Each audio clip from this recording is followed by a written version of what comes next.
Hello everybody, this is International Master Sam Shankland, and today I would like to talk about an endgame I played at the recent tournament, the Miami Open, which, although I can't vouch for how well it was organized with promise and norm chances, although they didn't actually happen, I can say that there was some very good chess played there, particularly by Cuban-American Grandmaster Julio Becerra, who's also a writer here for Chess.com, who won the tournament with a very impressive 7.5 from 9. Yielding only 3 draws. So he took the tournament, played very well. I had some more mediocre results, but I did have one game that I thought was extremely instructive. And after 17 moves, we reached the position that you're seeing now, which is an endgame, of course. And the presence of opposite color bishops is a huge factor. That means that black will have much greater drawing chances than he otherwise might have.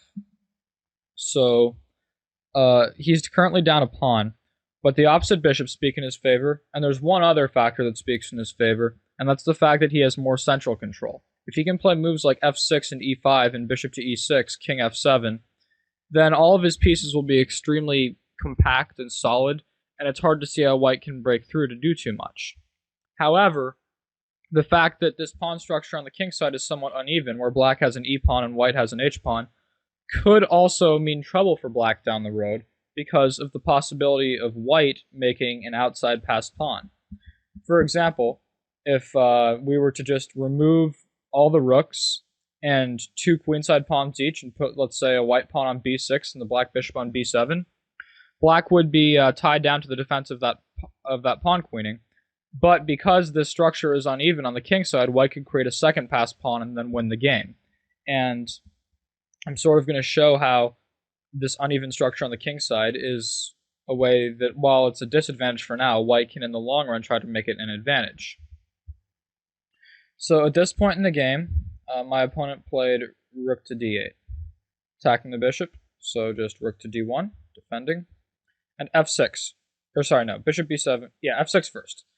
This is a strong move because he wants to control the e5 square and potentially push e5 and put the bishop on e6, which is its optimal square. Because white's plan is going to either play c5 or a5. And in either of those cases, the bishop on e6 might be a serious hindrance to this plan.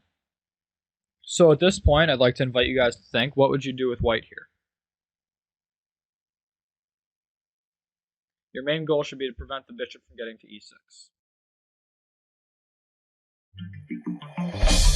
We hope you enjoyed this video demo from Chess.com. Subscribe today to finish this video and get unlimited access to our full video library.